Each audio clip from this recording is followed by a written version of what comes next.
Hello मेरे प्यारे प्यारे बच्चों, क्या हाल चाल, कैसे हैं आप लोग। आई होप सब बढ़िया होगे, बिंदास होगे और बहुत अच्छे से पढ़ाई भी कर रहे होगे। मेरा नाम है दीपक वशिष्ठ और मैं हूं आपका मास्टर जी फिजिकल केमिस्ट्री का। तो मेरे छोटे छोटे बच्चों, आज हम लोग करने जा रहे हैं बहुत ही मजेदार चैप्टर जिसका नाम है केमिकल इक्विलिब्रियम। बहुत दिक्कत होती थी ना, टेंशन मत लो, एंड तक देखना, अच्छे से देखना, एक एक कंसेप्ट समझ में आ जाएगा। इसके सारे इंपॉर्टेंट कंसेप्ट आज अपन फोड़ लेंगे और तुम्हें ये चैप्टर बिल्कुल परफेक्ट हो जाएगा। फिर अगली क्लास में हम करेंगे इसके सारे जो हम आज कंसेप्ट सीखेंगे, इसके ऊपर सारे न्यूमेरिकल कैसे कैसे क्वेश्चन आ सकते हैं बेटा। तो शुरू करें, बड़ी मजेदार होने वाली है आज की क्लास, बहुत बहुत मजा आएगा। तो चलो शुरू करते हैं। Chemical equilibrium. सर ये चैप्टर तो सर इक्विलिब्रियम ने ना नाक में दम कर दिया था हमारे, बट अब तुम्हें सबसे आसान चैप्टर लगेगा ये, ठीक है। तो चलो शुरू की जाए मजेदार वाली क्लास। तो चलो अब ध्यान से देखते हैं। सर आज क्या क्या कराओगे आप, तो चलो मैं बता देता हूं मैं आज क्या क्या कराऊंगा अपने बच्चे को। बेटा इसमें हम करेंगे most important concept for chemical equilibrium.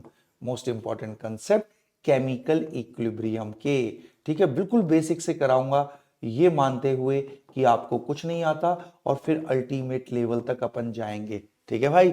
बहुत बहुत बढ़िया। तो सर जी करा दो सर, अपन बिल्कुल तैयार हैं। अब भाई सबसे पहला क्वेश्चन तो चैप्टर शुरू करते ही आपके मन में यही आ रहा है, सर होता क्या है केमिकल इक्विलिब्रियम, किसको बोलते हैं हम केमिकल इक्विलिब्रियम। चलो मैं कुछ बेसिक बताऊंगा और फिर तुम्हें एकदम से समझ में आ जाएगा। अभी इसको मत पढ़ो, इसको ऐसे किताबी रूप को पढ़ना मजा नहीं आता, पहले समझते हैं, ठीक है सर, पहले समझा दो, फिर ये सारी चीजें अपने आप समझ में आ जाएंगी, ठीक है सर। तो बेटा केमिकल इक्विलिब्रियम क्या होता है ये समझाने से पहले मेरे को आपको यही बताना पड़ेगा कि केमिकल रिएक्शन क्या होता है। बिल्कुल ध्यान से समझना, एक एक चीज बिल्कुल आत्मा में समा जाएगी। शुरू करें, ठीक है सर। बेटा जी मान लो मैंने एक बर्तन लिया, ठीक है सर, ले लो एक बर्तन। मैंने एक बर्तन लिया, ठीक है, उस बर्तन में मैंने कुछ केमिकल स्पीसीज डाली, मान लो गैसियस है, मैंने A2 गैस डाल दी, ठीक है सर, मैंने B2 गैस डाल दी, ओके सर, और ये टकरा कर दे रहा है आपका 2AB, ठीक है सर जी, कोई दिक्कत नहीं इसमें, ठीक है भाई। तो मैंने इस प्रकार एक रिएक्शन करा दिया, मैंने शुरू में कुछ केमिकल स्पीसीज डाली A2 और B2, ओके सर। अब मुझे बताओ ये गैस हैं, ये रुके रहेंगे या चलते रहेंगे, सोचो सोचो सोचो, ये रुके रहेंगे चलते रहेंगे, सर चलते रहेंगे, गैस है, रैंडमली चलेंगे और रैंडमली चलते चलते आपस में टकराएंगे, सर जी सही कह रहे हो, आपस में टकराएंगे। यहां देख A2 में बेटा A के बीच में बॉन्ड था, B2 में B के बीच में बॉन्ड था। हाँ, अब बेटा आपको पता है बॉन्ड तोड़ने के लिए एनर्जी चाहिए, बॉन्ड तोड़ने के लिए एनर्जी चाहिए, सही कह रहे हो सर। अब मेरे बच्चों, अब जैसे ही आपस में टकराएंगे रैंडमली चलते चलते कुछ एनर्जीज का एक्सचेंज करेंगे, ये कुछ एनर्जी इसको ट्रांसफर करेगा, ये कुछ एनर्जी इसको ट्रांसफर करेगा, तो उस एनर्जी के ट्रांसफर की वजह से एग्जिस्टिंग बॉन्ड टूटने लग जाएंगे। अरे हाँ सर, बिल्कुल। और बेटा जब एग्जिस्टिंग बॉन्ड टूटने लग जाते हैं तो नए बॉन्ड बनने लग जाएंगे। तो ले, यस, तो सर यस, अब समझ में आ गया ए बी कैसे बनने लगेगा, बोल आ गई बात समझ में। इस पूरे प्रोसेस को, जिसमें एक प्रकार की केमिकल स्पीसीज किसी दूसरे प्रकार की केमिकल स्पीसीज में कन्वर्ट होती है, इसी बेटा पूरे प्रोसेस को अपन बोलते हैं केमिकल रिएक्शन। तो आ गया समझ में। तो जो केमिकल स्पीसीज आप स्टार्टिंग में ले रहे हो, जो केमिकल स्पीसीज हम शुरू में लेते हैं उनको अपन बोलते हैं रिएक्टेंट्स, ठीक है सर, और जो एंड में बन जाती हैं उनको अपन बोलते हैं प्रोडक्ट्स। ओके, जो नई केमिकल स्पीसीज बनती है, और इस पूरे रिएक्शन को, इस पूरे प्रोसेस को अपन बोलते हैं केमिकल रिएक्शन। तो ईमानदारी से बताओ केमिकल रिएक्शन समझ में आया? Yes sir. तो केमिकल रिएक्शन में one type of chemical species another type of chemical species में कन्वर्ट होती है। और ये कन्वर्जन हो कैसे रहा है बेटा जी, कॉलिजन की बहुत जरूरत है। अगर कॉलिजन होएगा तभी एनर्जीज का एक्सचेंज होगा, और जब एनर्जीज का एक्सचेंज होगा तभी एग्जिस्टिंग बॉन्ड टूटेंगे, और जब एग्जिस्टिंग बॉन्ड टूटेंगे तभी तो नए बॉन्ड बनेंगे। बिल्कुल सही बात है। अरे सोचो ना, तुम्हें नई शादी करनी है तो पुरानी वाली से डिवोर्स लेना पड़ेगा पहले। तो वही है, पुराना बॉन्ड तोड़ेंगे तभी तो नया बॉन्ड बनेगा। और पुराना बॉन्ड कैसे टूटेगा? जब कॉलिजन होएगा। तो यस, तो इस पॉइंट को अपनी आत्मा में समा लेना। Reactant molecules, okay, collide together, reactant molecules collide together to give products। ठीक है सर जी, आ गई बात समझ में। रिएक्टेंट प्रोडक्ट में कन्वर्ट होते हैं कॉलिजन की वजह से। अब मुझे एक चीज बताओ मेरे बेटा, जैसे जैसे रिएक्शन आगे बढ़ेगा आपको इसमें केवल एक ही चीज चेंज होती हुई दिखेगी। क्या? बताओ बताओ, क्या चेंज होता हुआ दिख रहा है? शुरू में केवल बर्तन में A2 और B2 थे, हाँ, बट धीरे धीरे बेटा ये भी बनने लग जाएगा। तो जैसे जैसे टाइम आगे बढ़ेगा तुम्हें A2 और B2 की कंसेंट्रेशन कम होती हुई दिखेगी, क्योंकि ये खत्म होते जाएंगे, और इनकी कंसेंट्रेशन बढ़ती हुई दिखेगी। बिल्कुल, तो हमें सिर्फ कंसेंट्रेशन चेंज होती हुई दिखती हैं। ठीक है sir. As a reaction proceeds, as a reaction proceeds, ठीक है sir, as a reaction proceeds concentration of reactants decrease, okay sir, decreases, and concentration of products increases, concentration of products increases। बोलो आ गई बात समझ में? हाँ सर, बिल्कुल। तो भाई मेरे बच्चों को यहां तक समझ में आ चुका है, बहुत बढ़िया। अब सर ठीक है, विद टाइम रिएक्टेंट की संख्या कम हो रही है, कंसेंट्रेशन प्रोडक्ट की बढ़ रही है, मतलब रिएक्टेंट प्रोडक्ट में कन्वर्ट हो रहा है। और कितनी तेजी से रिएक्टेंट प्रोडक्ट में कन्वर्ट हो रहा है, इसके लिए एक टर्म दी जाती है, उस टर्म को अपन बोलते हैं rate of reaction. Okay sir जी, तो रेट ऑफ रिएक्शन, देख एक एक स्टेटमेंट समझ में आनी चाहिए, फिर सारी अंग्रेजी किताबों की सारे कंसेप्ट आत्मा में समा जाएंगे। तो सर रेट ऑफ रिएक्शन क्या होता है? आपको पता है किसी भी रिएक्शन में क्या हो रहा है, एक प्रकार की केमिकल स्पीसीज दूसरे प्रकार की केमिकल स्पीसीज में कन्वर्ट हो रही है। आ गई ना बात समझ में मेरे बेटा? हाँ। तो बेटा बच्चे कह रहे थे सर ये क्या हो गया, सर ये कैसे जादू हो गया सर, आप टी शर्ट में आ गए सर जैकेट से। अरे वो मेरी नजर पड़ी तो मैं पढ़ाते पढ़ाते वो गलत वाली जैकेट पहन रखी थी भाई।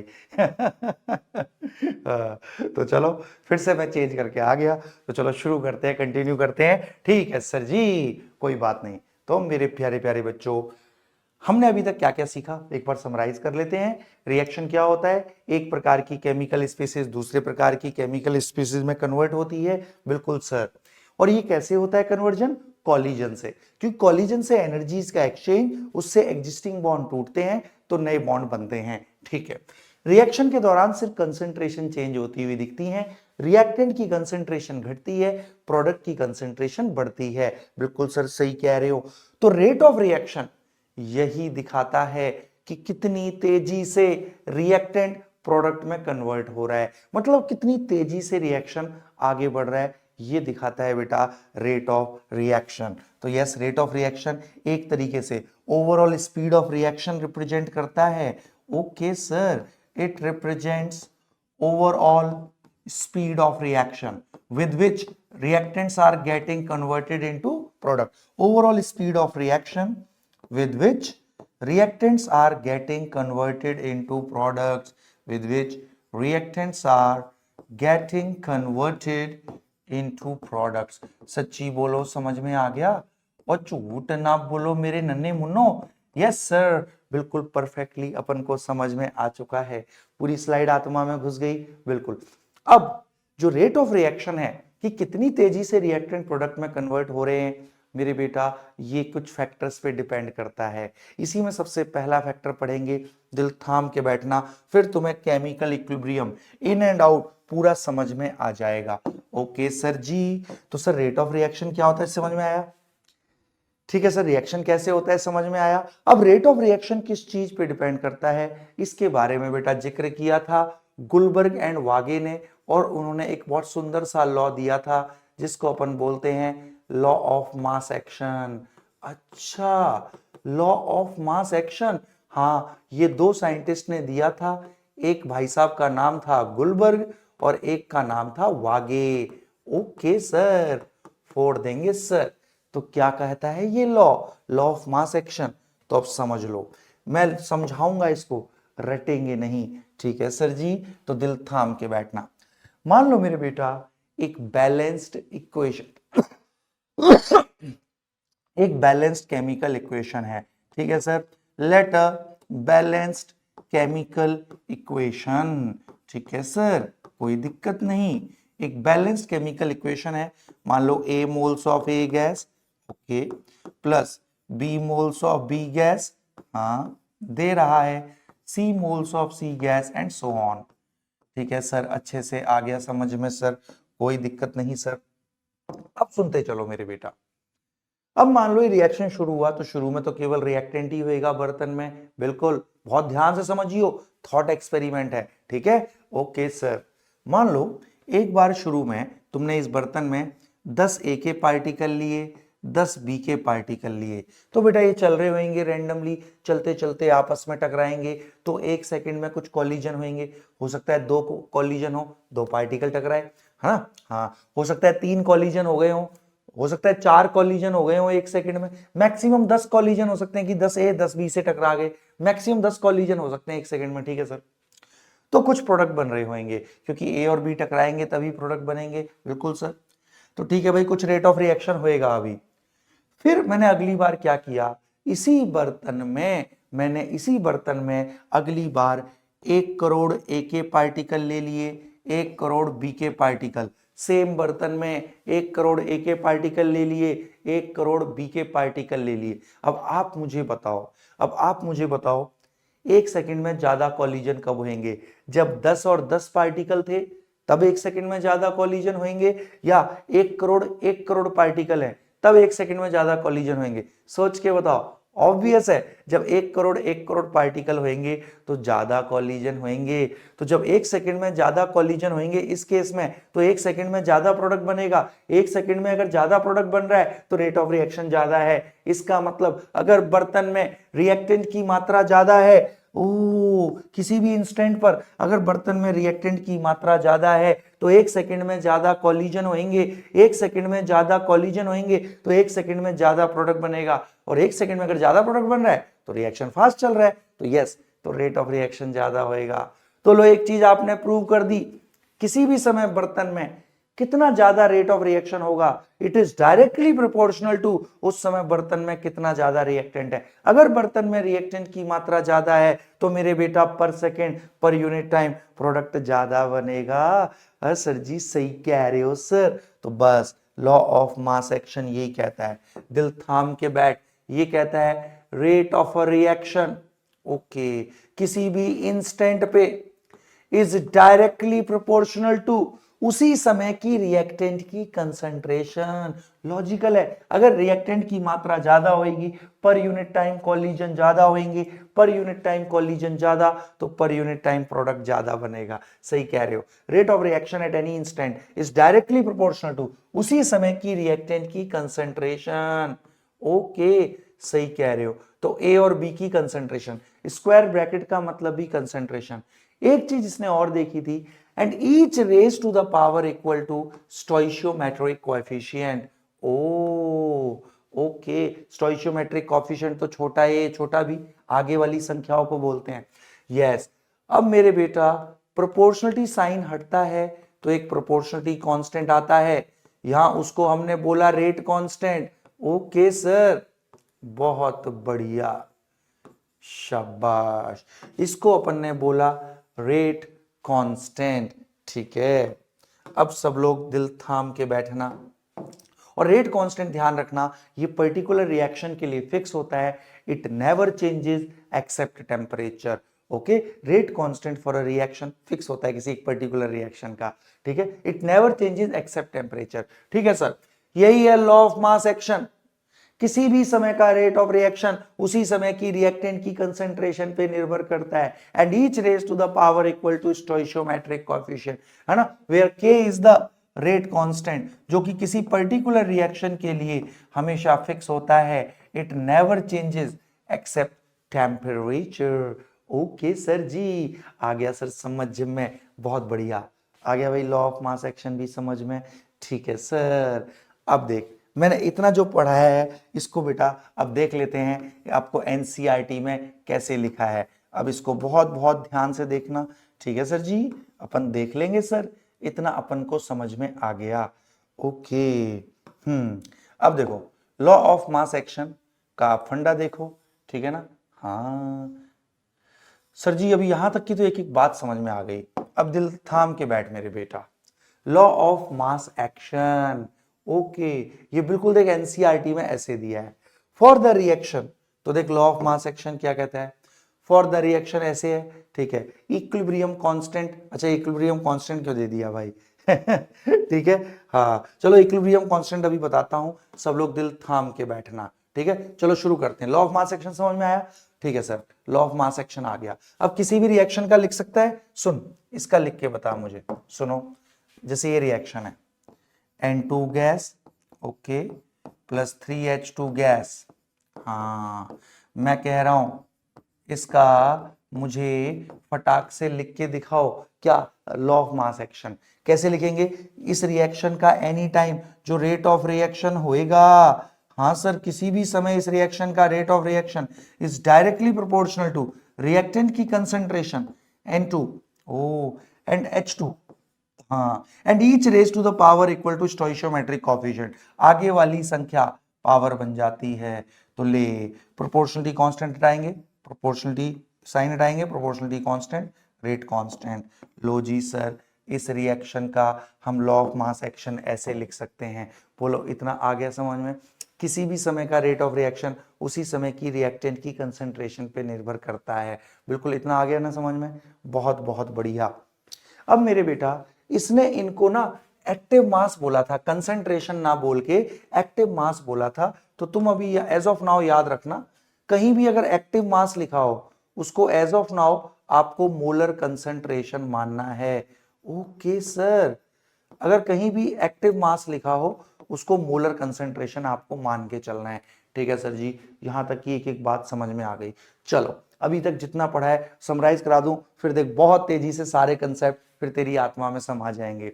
चलो सर बिल्कुल बताओ, रिएक्शन क्या होता है, एक प्रकार की स्पीसीज दूसरे में कन्वर्ट हो रही है, कैसे होता है कन्वर्जन, कॉलिजन से, जब रिएक्टेंट कोलाइड करेंगे तभी प्रोडक्ट बनेगा। रिएक्शन में जैसे जैसे टाइम आगे बढ़ता है हमें एक ही चीज चेंज होती दिखती है, कंसंट्रेशन, रिएक्टेंट की कंसंट्रेशन विद टाइम घटती है, प्रोडक्ट की कंसंट्रेशन विद टाइम बढ़ रही है। तो कितनी तेजी से रिएक्टेंट प्रोडक्ट में कन्वर्ट हो रहे हैं उसको अपन दिखाते हैं रेट ऑफ रिएक्शन से।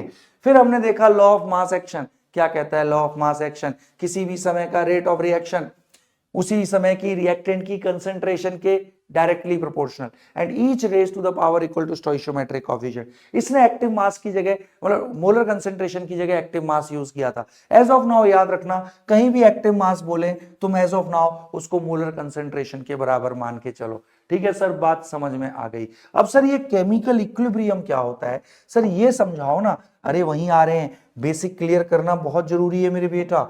ओके सर जी, ठीक है, फिर उसके बाद सारा एनसीईआरटी की एक लाइन तेरी कवर कर दूंगा मैं इन एंड आउट, क्योंकि वही सिलेबस है तेरा आई सर का। बहुत बढ़िया सर, अब सब लोग बहुत ध्यान से देखना। अब मेरे बच्चों सुनना, अब सर तो इक्विलिब्रियम क्या होता है वो समझने से पहले आपको यही समझना पड़ेगा रिएक्शन कितने प्रकार के होते हैं। Okay sir, types of reaction. मेरे बेटा ब्रॉडली हमें रिएक्शन पढ़ने हैं दो प्रकार के, इस आधार पे कि वो केवल एक ही डायरेक्शन में चल सकता है दोनों डायरेक्शन में। कुछ रिएक्शन होते हैं मेरे बेटा इरिवर्सिबल रिएक्शन, ठीक है सर, कुछ रिएक्शंस होते हैं जिनको अपन बोलते हैं रिवर्सिबल रिएक्शंस, ठीक है सर जी, कोई दिक्कत नहीं सर। अब सर ये किस बेसिस पर होता है, इरिवर्सिबल रिएक्शन वो होते हैं जो बेटा केवल एक ही डायरेक्शन में चलते हैं, केवल एक ही डायरेक्शन में चलते हैं, मतलब है ना, जैसे मान ले neutralization reaction generally irreversible, HCl और NaOH डाला तो ये टकराकर केवल NaCl और वाटर ये केवल इसी डायरेक्शन में चलेंगे मेरे बेटा, केवल इसी डायरेक्शन में चलते हैं।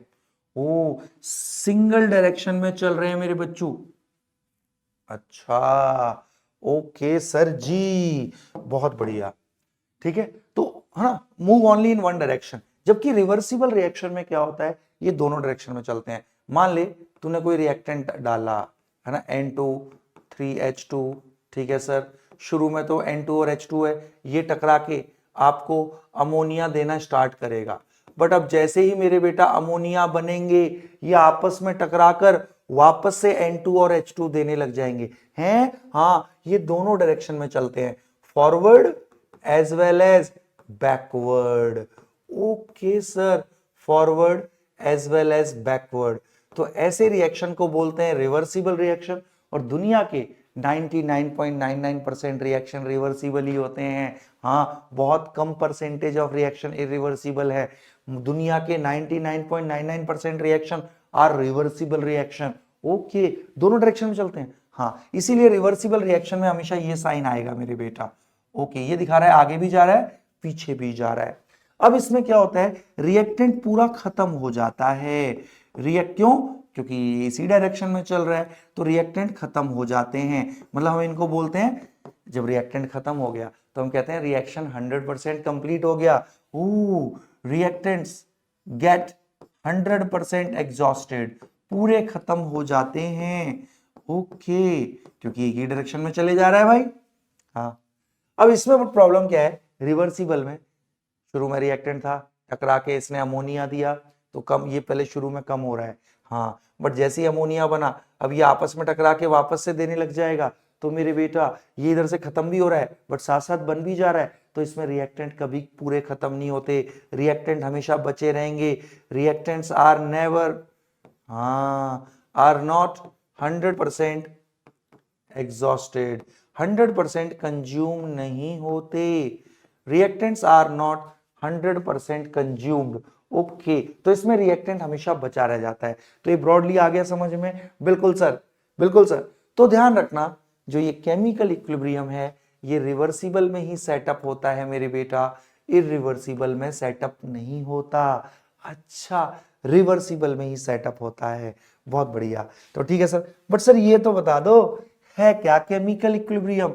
ले मेरे बेटा, अब बिल्कुल समझ में आ जाएगा। उसके बाद तुम देखोगे, इतनी चीजें समझने के बाद तुम देखोगे एनसीईआरटी की 10-12 पेज ऐसी आ जाएंगे, ठीक है ना? ओके सर, क्योंकि सिलेबस तो वही है ना अपना। हाँ, और कोई भी एग्जाम हो दुनिया का, सब में 11th 12th में एनसीईआरटी तो सिलेबस होती है। बिल्कुल सर, बहुत बढ़िया।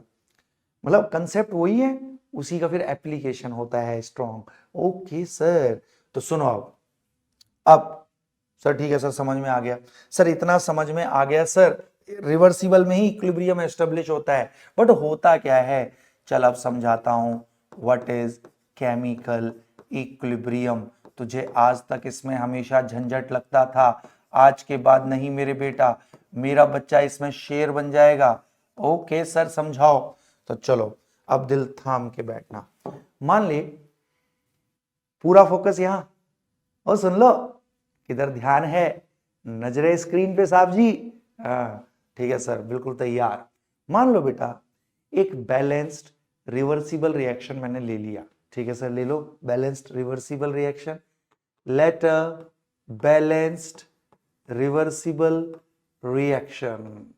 ओके सर, ले लिया सर जी। रिएक्शन ये है मेरे बेटा, मान ले A moles of A gas, ठीक है sir, B moles of B gas. शुरू में तो यही होएगा बर्तन में। हाँ, रिवर्सिबल है तो ये साइन, ठीक है। देख, अब थोड़ी देर में इक्विलिब्रियम तुझे समझ में आने वाला है। बहुत ध्यान से देखियो, कंसेप्ट इन एंड आउट, अंदर से बाहर तक पूरा समझ में आ जाएगा मेरे बेटा। सर जी सही कह रहे हो। ठीक है बेटा, अब हम क्या करते हैं, अब मुझे बता, शुरू में तो बर्तन में केवल यही है, तो ले ध्यान से देख कैसे करेंगे। T = 0 पर, शुरुआत में मतलब यही है बर्तन में। मान ले इसकी कंसेंट्रेशन है Ca। ओके सर, B की शुरू में कंसेंट्रेशन है Cb। शुरू में प्रोडक्ट तो होगा ही नहीं। हाँ भाई, शुरू में तो यही होंगे। हाँ, और मेरे बेटा, अब मान ले कुछ समय के बाद, कुछ समय टाइम T के बाद बात करते हैं, तो मेरे बेटा ये कम हो गया होगा ना A और B, क्योंकि A और B ने टकरा के C और D देने लगे होंगे। हाँ सर, बिल्कुल सही कह रहे हो, तो ये थोड़े कम हो गए होंगे। मान ले घट के ये हो गया Ca', Ca बड़ा है इससे, ये घट के हो गया Cb', क्योंकि टकरा के तो ये देने लगे ना, तो ये कम हो गए होंगे। मान ले घट के हो गया टाइम T पे Cb', फिर Cb बड़ा है Cb' से। अभी मेरे बेटा टाइम टी पे कुछ बन गया होएगा, हाँ मान ले इसकी कंसंट्रेशन सी, इसकी कंसंट्रेशन सी। बहुत ध्यान से लॉजिकली समझियो, रटना कुछ नहीं है। हाँ, रटंत विद्या घटंत विद्या, रटने से विद्या घटती है।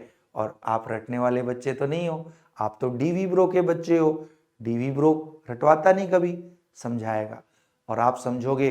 ठीक है, साइंस समझने की चीज है। ठीक है सर, इतनी आ गई बात समझ में। अब मेरे बेटा, अब किसी भी समय तुम्हें अब लॉ ऑफ मास एक्शन पता है, बिल्कुल पता है। किसी भी समय मेरे बच्चे बता, फॉरवर्ड का रेट कैसे लिखेगा, फॉरवर्ड डायरेक्शन का रेट कैसे लिखेगा। आपको पता है, आपको पता है मेरे बेटा, दिस इज फॉरवर्ड डायरेक्शन। हाँ, फॉरवर्ड में चल रहा है, बिल्कुल। और बैकवर्ड में भी चल सकता है सर ये एनी टाइम, है ना, एनी टाइम चलेगा ही चलेगा, रिवर्सिबल है। सही बात है सर। अब मेरे बेटा, किसी भी समय फॉरवर्ड का रेट ऑफ रिएक्शन कैसे लिखेगा। लॉ ऑफ मास एक्शन क्या कराया था, किसी भी रिएक्शन का rate of reaction is directly proportional to उसी समय की रिएक्टेंट की कंसेंट्रेशन। बेटा फॉरवर्ड के लिए अगर बात करें, फॉरवर्ड के लिए रिएक्टेंट ए और बी है। हाँ सर सही कह रहे हो। तो फॉरवर्ड का rate is equal to forward का रेट कांस्टेंट, फॉरवर्ड के रेट उसी समय के रिएक्टेंट की कंसेंट्रेशन पे, क्योंकि फॉरवर्ड डायरेक्शन के लिए रिएक्टेंट ए और बी है, ए और बी की कंसेंट्रेशन पे डिपेंड करेगा। सही बात है। And each raise to the power equal to stoichiometric coefficient, A की पावर छोटा है, बिल्कुल। किसी भी समय की फॉरवर्ड का रेट हम लॉ ऑफ मास एक्शन से हमने निकाल लिया, जिस समय रेट निकालना है ये उसी समय की ए और बी की कंसेंट्रेशन है।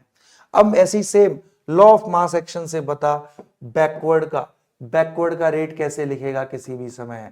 सर बैकवर्ड डायरेक्शन के लिए सर रिएक्टेंट सी और डी है। सही बात है। तो किसी भी समय बैकवर्ड का रेट होगा, बैकवर्ड का रेट कांस्टेंट, उसी समय की रिएक्टेंट की कंसेंट्रेशन।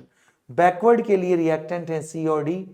ओ यस सर यस, बिल्कुल, क्योंकि बैकवर्ड के लिए रिएक्टेंट तो सी और डी हो गए ना। हाँ, आपस में टकरा के ये देंगे। हाँ सर जी सही। तो जिस समय बैकवर्ड का रेट निकालना है उसी समय की ये सी और डी की कंसेंट्रेशन है, बिल्कुल। अब मेरे बच्चे लॉजिकली सोच, अभी टाइम जीरो पर, चल मैं एक ग्राफ बताता हूं, मैं एक ग्राफ बनाता हूं, बहुत ध्यान से देखना। अगले कुछ क्षणों में कंसेप्ट्स की बौछार होने वाली है तगड़ी। ठीक है सर, कर दो सर कंसेप्ट्स की बौछार। हाँ, मान ले मैं ग्राफ बनाता हूं, यहां वाई एक्सिस पर लेता हूं मैं रेट ऑफ रिएक्शन। ठीक है सर, और एक्स एक्सिस पर मेरे बेटा मैं लेता हूं टाइम। ठीक है, ओके। अब टाइम जीरो पे बात करते हैं, टाइम जीरो पे, टाइम जीरो पे फॉरवर्ड का रेट कितना होएगा। सर कुछ ना कुछ तो होगा। टाइम जीरो पर अगर फॉरवर्ड का रेट निकालना है तो सर उसी समय की रिएक्टेंट की कंसंट्रेशन लेंगे।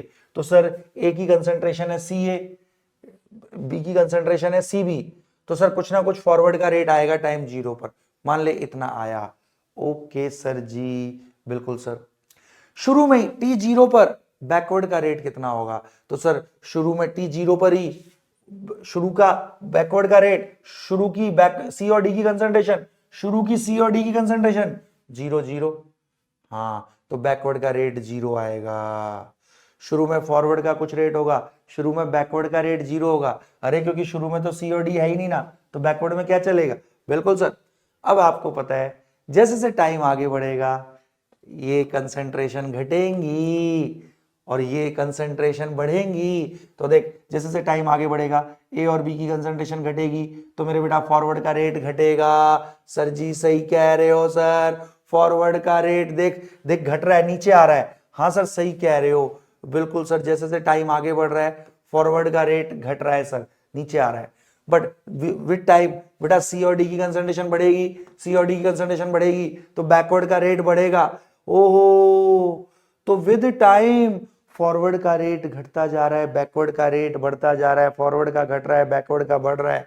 एक टाइम ऐसा आएगा जब फॉरवर्ड का रेट बैकवर्ड के बराबर होगा ही होएगा। ओ, तो यस, इसी स्टेज को बोलते हैं किसी भी रिवर्सिबल रिएक्शन में वो स्टेज जब फॉरवर्ड का रेट बैकवर्ड के बराबर हो जाता है उसी को अपन कहते हैं इक्विलिब्रियम एस्टेब्लिश हो गया। और एक बार मेरे बेटा अब फॉरवर्ड का रेट बैकवर्ड के रेट के बराबर हो गया, सही कह रहे हो। तो जितनी तेजी से रिएक्टेंट प्रोडक्ट में कन्वर्ट हो रहा है, मतलब जितना रिएक्टेंट 1 सेकंड में खत्म हो रहा है उसी 1 सेकंड में उतना बन जा रहा है। अगर एक बार रेट बराबर हो गए तो जितनी तेजी से रिएक्टेंट खत्म हो रहा है 1 सेकंड में, मान ले 1 सेकंड में इसके 2 मोल खत्म हुए तो उसी 1 सेकंड में इसके 2 मोल बन जाएंगे। ओ, तो एक बार अगर रेट बराबर हुए तो फिर कंसंट्रेशन चेंज होनी बंद हो जाएंगी। अरे सोचना, अगर 1 सेकंड में इसके 5 मोल बने, फॉरवर्ड से बन रहा है, तो उसी 1 सेकंड में 5 मोल इसके खत्म हो जाएंगे। तो 1 सेकंड में 5 मोल बने इसके, उसी 1 सेकंड में 5 मोल खत्म, तो इसकी कंसंट्रेशन चेंज होनी बंद हो गई ना। तो एक बार जब रेट बराबर हो जाते हैं फिर कंसंट्रेशन चेंज होनी बंद हो जाती है, और कंसंट्रेशन चेंज होनी बंद हो गई तो रेट भी अब चेंज होना बंद हो जाएगा। तो एक बार अगर रेट बराबर होता है तो फिर वो बराबर ही रहता है, और इसी स्टेज को बोलते हैं केमिकल इक्विलिब्रियम। हर रिवर्सिबल रिएक्शन में इक्विलिब्रियम एस्टेब्लिश होता ही होता है। सच्ची बोल, समझ में आया? और झूठ ना बोल मेरे नन्हे मुन्ने। वाह सर जी, कहर, मजा आ गया। तो आज के बाद कोई पूछे, वो आज के बाद कोई मेरे बच्चे से पूछे व्हाट इज केमिकल इक्विलिब्रियम, तो बेटा 2 पॉइंट याद रखना। सबसे इंपॉर्टेंट है इक्विलिब्रियम, तुझे इन एंड आउट समझ में आ गया। हर रिवर्सिबल रिएक्शन में इक्विलिब्रियम एस्टेब्लिश होता ही होता है। एट इक्विलिब्रियम मेरे बेटा पहला पॉइंट जो आपको याद रखना है वो है इक्विलिब्रियम वो स्टेज है किसी भी रिवर्सिबल रिएक्शन की जब रेट फॉरवर्ड रेट बैकवर्ड के बराबर हो जाता है। और दूसरा पेन पॉइंट, एक बार अगर रेट फॉरवर्ड और बैकवर्ड बराबर हुआ तो फिर कंसंट्रेशन चेंज होनी बंद हो जाएंगी। क्यों? 1 सेकंड में कोई जितना बनेगा उसी 1 सेकंड में उतना टूट जाएगा, तो उसकी कंसंट्रेशन चेंज होनी बंद हो जाती है रिएक्टेंट्स और प्रोडक्ट की। यस, तो दूसरा point, at equilibrium concentration of reactant and product stop changing. बराबर नहीं बोल रहा हूं, रेट बराबर होते हैं, कंसंट्रेशन चेंज होनी बंद हो जाती है। At equilibrium concentration stop changing, change होनी बंद हो जाती हैं जी, फिर फिक्स हो जाती हैं इक्विलिब्रियम आने के बाद।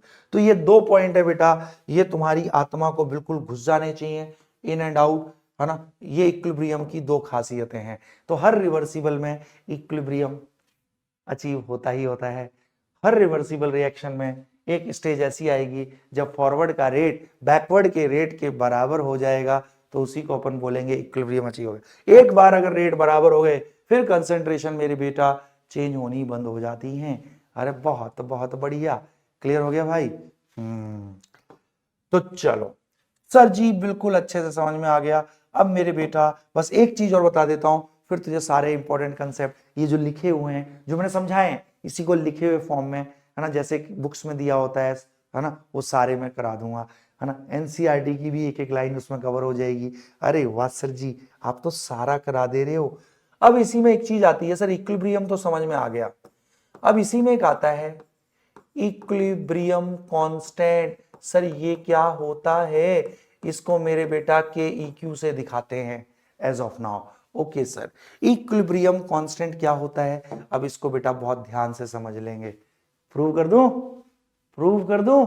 सर जी कर दो प्रूव। चलो मैं करता हूं, दिल थाम के बैठियो मेरे बेटा। ओके सर जी, इक्विलिब्रियम को हम कर देंगे प्रूव, कोई दिक्कत नहीं सर।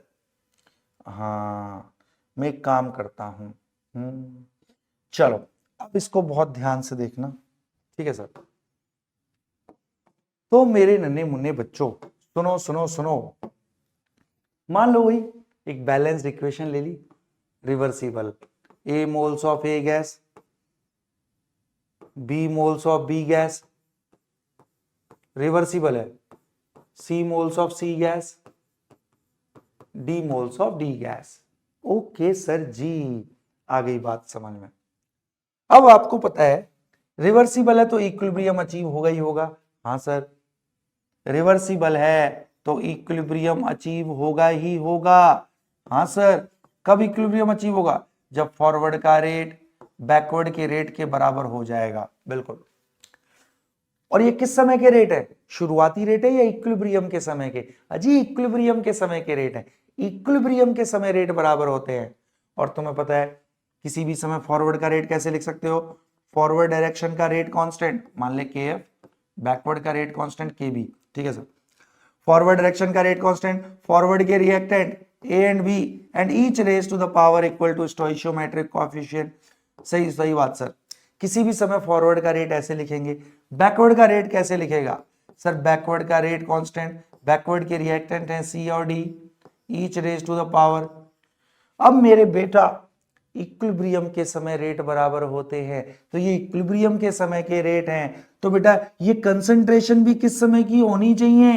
अजी इक्विलिब्रियम के समय की, क्योंकि किसी भी समय का रेट उसी समय की रिएक्टेंट की कंसंट्रेशन पे डिपेंड करता है। तो ये इक्विलिब्रियम के समय की कंसंट्रेशन है, और इक्विलिब्रियम पे तो हमें पता है फॉरवर्ड का रेट बराबर बैकवर्ड का रेट, तो ये इक्विलिब्रियम के समय के रेट हैं, तो ये इक्विलिब्रियम के समय की कंसंट्रेशन है। ठीक है सर, बिल्कुल सर। अब मैं इसमें थोड़ा सा कुछ करता हूं, के बी को नीचे ले जा, K F by K B. Okay sir, C to the power C, D to the power D, by A to the power A and B to the power B. कुछ नहीं किया, क्रॉस मल्टीप्लाई, के B को नीचे ले आया, इसको इधर ऐसे लिख सकता हूं, बिल्कुल। अब मेरे बेटा constant by constant, forward direction का rate constant by backward direction का rate constant, constant by constant एक नया कांस्टेंट, इसी को अपन बोल देते हैं इक्विलिब्रियम कांस्टेंट। इक्विलिब्रियम कांस्टेंट, तो ले किसी भी रिएक्शन का इक्विलिब्रियम कांस्टेंट एक मैथमेटिकल फैक्टर है, हाँ, और उसको अपन कैसे लिख सकते हैं? अब घबरा मत, मैं बता देता हूं। आहा, कैसे लिखा बता? इस रिएक्शन का इक्विलिब्रियम कांस्टेंट आपने कैसे लिखा मेरे बेटा? प्रोडक्ट की कंसंट्रेशन एट इक्विलिब्रियम, इक्विलिब्रियम के समय की कंसंट्रेशन, बाय रिएक्टेंट की concentration at equilibrium at each raise to the power equal to stoichiometric coefficient. Sir जी सही कह रहे हो, बस कुछ नहीं करना होता, प्रोडक्ट की concentration at equilibrium by reactant की concentration at equilibrium at each raise to the power equal to stoichiometric coefficient. तो दीज आर व्हाट? कंसंट्रेशन। किस समय की है ये? इक्विलिब्रियम की। मतलब कंसंट्रेशन बोल लो, या बट उसको ये एक्टिव मास भी बोल देता, अभी बताऊंगा एक्टिव मास क्या है। ओके, ये इक्विलिब्रियम के समय की कंसंट्रेशन है। ओके सर, आ गया। तो इक्विलिब्रियम पर हम एक मैथमेटिकल फैक्टर डिफाइन करते हैं, जिसको अपन बोलते हैं इक्विलिब्रियम कांस्टेंट। ये एक मैथमेटिकल फैक्टर है ना, इसके बहुत ज्यादा, और ये कैसे लिखेंगे? प्रोडक्ट की कंसंट्रेशन बाय रिएक्टेंट की concentration, okay, and each raise to equilibrium के समय, and each raise to the power equal to stoichiometric coefficient. सही कह रहे हो सर। अब सब लोग सुनते ही जाना, कोई भी रिएक्शन दे रखा है मैंने, दिल थाम के सुन मेरे बेटा। अब इसका मैं कह रहा हूं इक्विलिब्रियम कांस्टेंट लिखो, come on. N2 gas plus 3H2 gas, मान ले रिवर्सिबल रिएक्शन है मेरे बेटा। सर जी सही कह रहे हो सर, मैं कह रहा हूं इसका इक्विलिब्रियम कांस्टेंट लिख। कैसे लिखेगा मेरे बच्चों? इक्विलिब्रियम पर प्रोडक्ट की कंसंट्रेशन, अमोनिया की concentration, स्टोइशियोमेट्रिक coefficient power by product की कंसंट्रेशन बाय रिएक्टेंट की कंसंट्रेशन एट इक्विलिब्रियम, N2 की पावर तो 1 क्योंकि स्टोइशियोमेट्रिक। और ये कंसंट्रेशन किस समय की हैं? These are the concentration at equilibrium. और सच्ची बोलो, आ गया ना समझ में? हाँ सर, आ गया सर, इक्विलिब्रियम कांस्टेंट समझ में। शाबाश, यहां तक सबको क्लियर है? बहुत बहुत बढ़िया। ठीक है भाई, तो सर आज के बाद किसी भी रिएक्शन का अपन ध्यान रखना इक्विलिब्रियम के समय, इक्विलिब्रियम कांस्टेंट मेरा बच्चा बहुत आसानी से लिख सकता है। अब इसका फायदा क्या है? देख इसका फायदा क्या है, ये दिखाता क्या है सर? ये बेटा एक तरीके से एक्सटेंट ऑफ रिएक्शन, मतलब रिएक्शन कितना हद तक कंप्लीट हो सकता है, क्योंकि आपको पता है रिवर्सिबल रिएक्शन 100% तो कंप्लीट होते नहीं, तो कोई 20% कंप्लीट होएगा, कोई 35% कंप्लीट होगा, कोई 60% कंप्लीट होगा रिवर्सिबल, क्योंकि रिवर्सिबल 100% कंप्लीट नहीं हो सकते, क्योंकि रिएक्टेंट पूरा खत्म नहीं हो सकता कभी। ओके सर, तो इक्विलिब्रियम कांस्टेंट क्या रिप्रेजेंट करता है? हाँ, क्या दिखाता है? इट प्रिडिक्ट्स या it represents extent of completion of reaction. कैसे? कैसे सर? अब खुद सोच लेना मेरे बेटा, क्योंकि आपको पता है कि इक्विलिब्रियम एक बार अचीव होता है तो कंसंट्रेशन चेंज होनी बंद हो जाती है। सर जी सही कह रहे हो, एक बार इक्विलिब्रियम कब होता है? जब रेट बराबर हो गए और कंसंट्रेशन चेंज होनी बंद हो गई, तो इक्विलिब्रियम तक ही बस कंसंट्रेशन चेंज होती है। अब इक्विलिब्रियम कांस्टेंट की वैल्यू ये दिखाती है कि रिएक्शन कितना कंप्लीट हुआ है, रिएक्शन कितना कंप्लीट हुआ है। कैसे?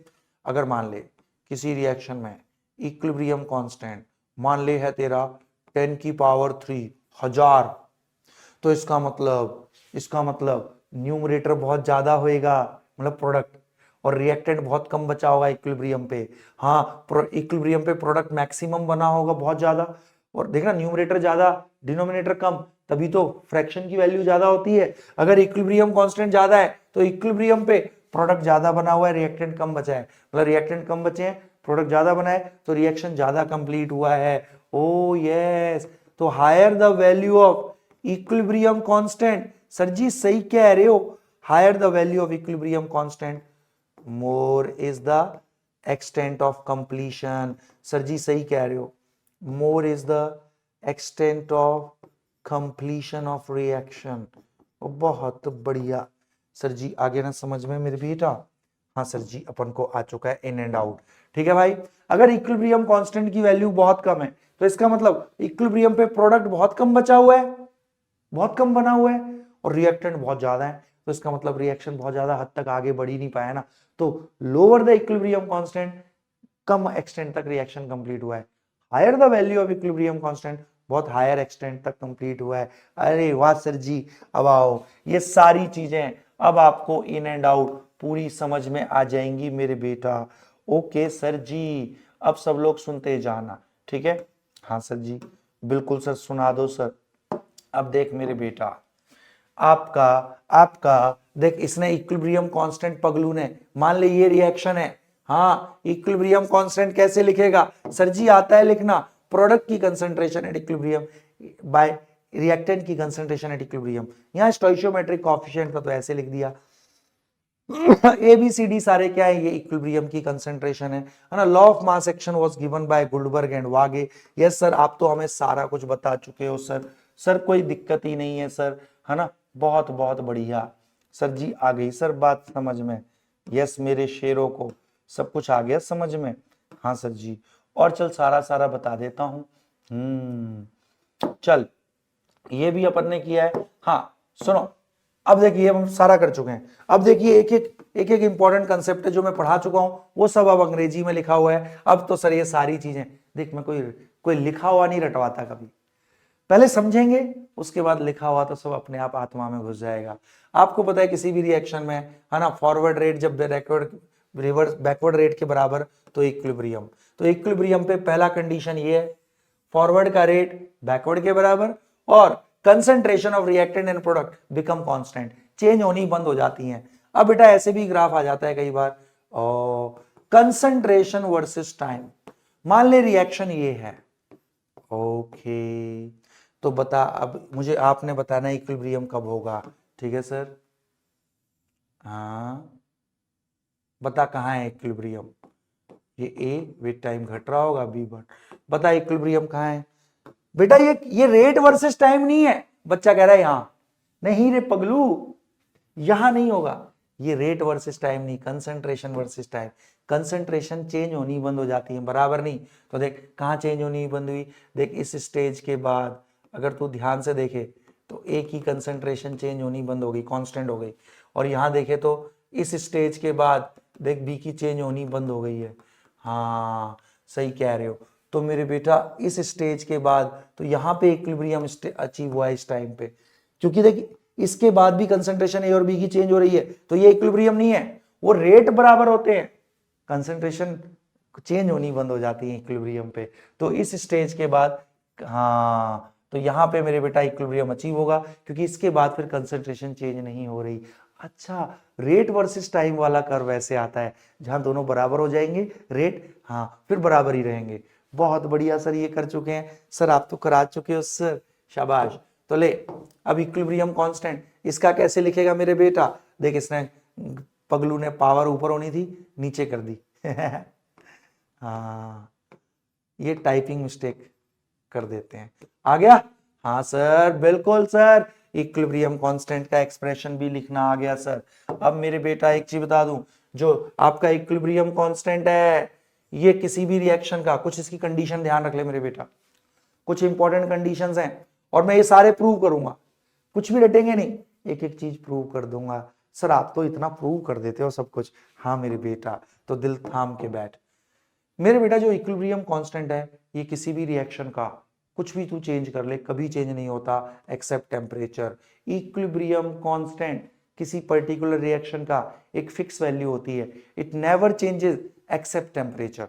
तो किसी रिएक्शन को कितने भी प्रेशर पे करा, शुरू में कितने भी रिएक्टेंट ले ले, है ना, कितने भी किसी भी वॉल्यूम पे करा, कि किसी रिएक्शन को तू जग में करा, मग में करा, कितने भी प्रेशर पे करा, होनोलुलु में करा, युगांडा में करा, उसके इक्विलिब्रियम कांस्टेंट पे कोई फर्क नहीं पड़ता एक्सेप्ट टेम्परेचर।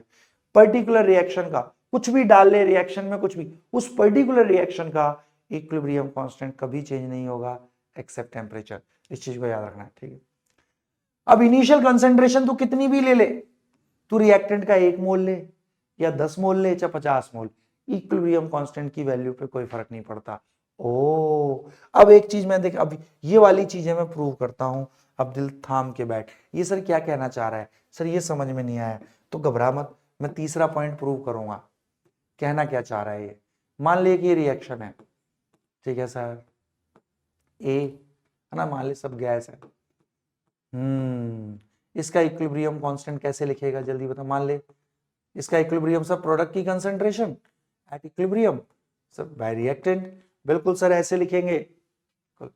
मान ले इसका रिवर्स रिएक्शन लिखता हूं मैं, रिवर्स रिएक्शन, ठीक है सर, रिवर्स रिएक्शन लिखा, कुछ नहीं रिएक्शन को पलट दिया। अब इसका इक्विलिब्रियम कांस्टेंट कैसे लिखेगा मेरे बेटा, बर्तन में ए की कंसंट्रेशन, बर्तन में बी की कंसंट्रेशन, बहुत बहुत बढ़िया। अब मेरे बच्चों, अब मैं इसको कैसे लिख सकता हूं जल्दी बता।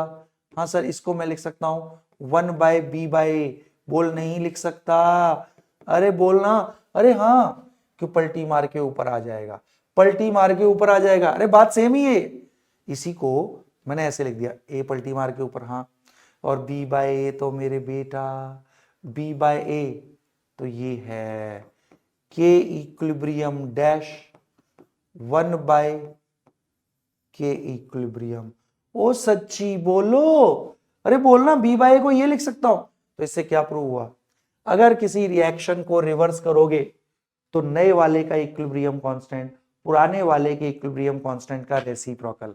किसी रिएक्शन को अगर रिवर्स करोगे तो नए का इक्विलिब्रियम कांस्टेंट, है ना, पुराने वाले का रेसिप्रोकल। देखिए इस रिएक्शन को रिवर्स किया तो इसका इक्विलिब्रियम कांस्टेंट पुराने वाले के इक्विलिब्रियम कांस्टेंट का रेसिप्रोकल आ गया, बहुत बढ़िया।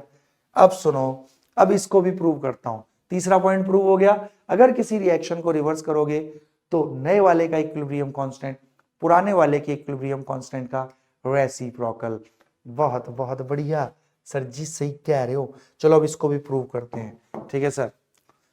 ये कहना क्या चाह रहा है, आखिर कहना क्या चाहते हो तो ध्यान से देखना है मेरे बेटा, ठीक है सर, ठीक है। सुनो अब इसको कैसे करेंगे, मान लो चौथे को प्रूव करता हूं। मान लो एक रिएक्शन है ए गिविंग बी, बताओ इक्विलिब्रियम कांस्टेंट कैसे लिखोगे जल्दी बोलो। बर्तन में बी की कंसंट्रेशन एट इक्विलिब्रियम, बर्तन में ए की कंसंट्रेशन एट इक्विलिब्रियम, बहुत बढ़िया, कोई दिक्कत नहीं। अब क्या करो, इसको एक संख्या से मल्टीप्लाई कर दो। मान ले 2 से मल्टीप्लाई किया, इसी रिएक्शन को 2 से मल्टीप्लाई। अब बेटा ये सेम रिएक्शन नहीं रहता, अच्छा अगर स्टोइशियोमेट्री चेंज हो रही है तो सेम रिएक्शन नहीं कंसीडर करते फिर, ठीक है सर। मैंने इस पूरे रिएक्शन को 2 से गुणा कर दिया। अब इसका इक्विलिब्रियम कांस्टेंट कैसे लिखोगे मेरे बेटा जल्दी बताओ, इसका कैसे लिखोगे जल्दी बोलो।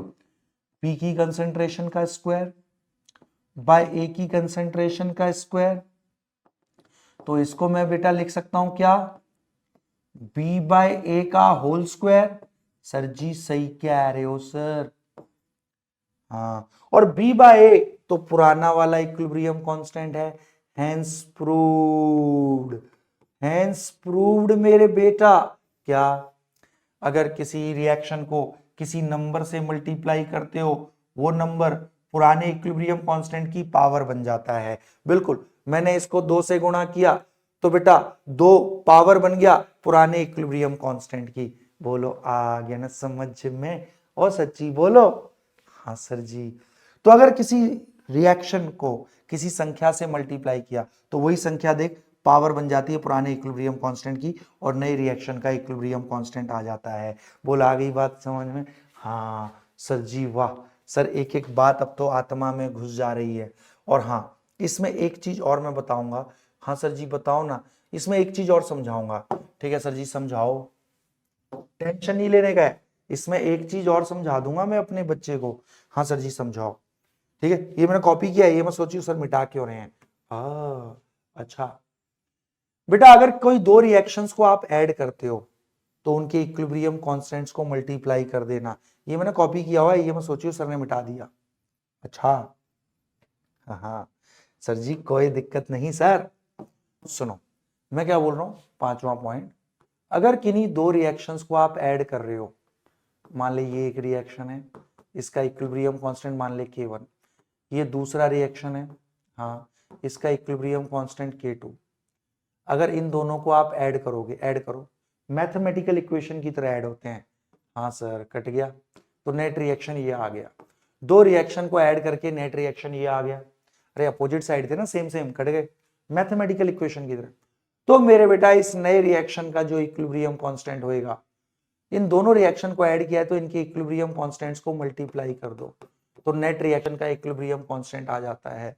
ओके ओके, और प्रूव कर सकते हो बड़े आराम से। K1 लिखो कैसे, बर्तन में B बाय A। K2 कैसे लिखोगे, C बाय B। दोनों को जरा गुणा करना तो बेटा B भी कट गया, C बाय A आ गया, इसका equilibrium constant C by A ही तो होगा।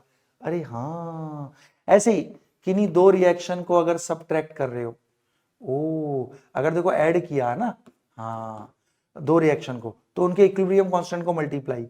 ऐसे ही अगर दो को सब्ट्रैक्ट कर रहे हो मेरे बेटा, है ना, हाँ मान ले ऐसे है, ओके, मान ले सब्ट्रैक्ट किया, अच्छा ये कट गया प्लस माइनस, ये माइनस का इधर आके प्लस का, तो मेरे बेटा तो क्या करना है, अगर दो रिएक्शन को सब्ट्रैक्ट कर रहे हो तो नए रिएक्शन का इक्विलिब्रियम कांस्टेंट उनके पुराने वालों के इक्विलिब्रियम कांस्टेंट को डिवाइड कर दो, और जिस रिएक्शन को माइनस किया है उसका वाला नीचे में आएगा। नीचे में आएगा किस में आएगा, डिनोमिनेटर में आएगा, क्योंकि सेकंड वाले रिएक्शन को माइनस किया है ना, तो उसका डिनोमिनेटर। अगर दो रिएक्शंस को ऐड कर रहे हो तो उनके इक्विलिब्रियम कांस्टेंट को मल्टीप्लाई करो, तो नेट रिएक्शन का इक्विलिब्रियम कांस्टेंट आ जाता है।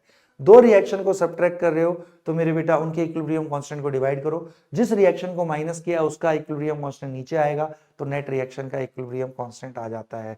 सच्ची बोलो आया ना समझ में, और झूठ ना बोलो मेरे नन्हे मुन्नो। हाँ सर जी बिल्कुल परफेक्टली आ चुका है सर, बहुत बहुत बढ़िया। अब मेरे प्यारे प्यारे बच्चों, ठीक है sir, equilibrium constant sir in and out आ चुका है। अब सब लोग बस सुनते जाना, फिर बहुत मजेदार मजेदार चीजें करनी है अपन को। अब मेरे बच्चों इक्विलिब्रियम भी ब्रॉडली, अब देखो बेसिक तुम्हें इक्विलिब्रियम कांस्टेंट आ गया, किसी भी रिएक्शन का लिखना, कैरेक्टरिस्टिक ऑफ इक्विलिब्रियम कांस्टेंट सारे आ गए आपको, बहुत बढ़िया। अब मेरे बेटा इक्विलिब्रियम भी ना ब्रॉडली दो प्रकार का है, होमोजीनस इक्विलिब्रियम, हेट्रोजीनस। नाम से ही पता लग रहा है अब फर्जी है बिल्कुल सारा का सारा। हाँ, होमोजीनस इक्विलिब्रियम तब बोलते हैं जब जितने भी रिएक्टेंट प्रोडक्ट हैं सब सेम फेज में हों। ओ सब सेम फेज में मतलब फेज कितनी, अरे सॉलिड लिक्विड या गैस, सारे जब सेम फेज में होंगे तो हम बोलेंगे होमोजीनस इक्विलिब्रियम है। Okay sir ji, when all substances, जैसे देख ये था इसमें सारी गैसेस, कितना टुच्चा question.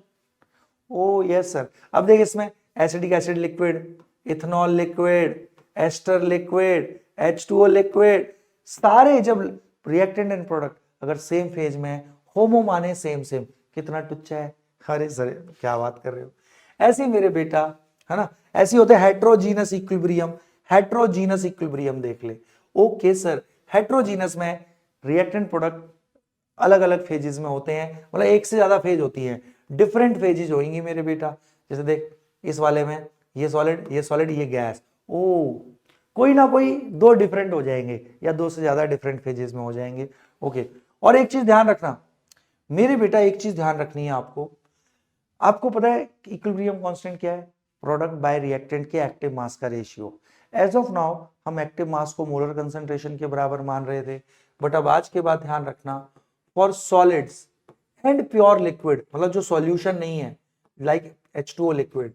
For solids and pure liquids, बेटा आपको पता है इक्विलिब्रियम कांस्टेंट में एक्टिव मास लिखने होते हैं प्रोडक्ट रिएक्टेंट के, तो बेटा for solids and pure liquid हमेशा एक्टिव मास को तू 1 ले लियो इक्विलिब्रियम कांस्टेंट के एक्सप्रेशन में।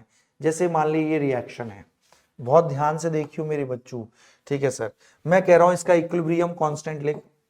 कैसे लिखेगा मेरा बच्चों इक्विलिब्रियम कांस्टेंट, है ना, active mass of CO2 gas, मतलब मोलर कंसेंट्रेशन लिख सकते हैं इसकी।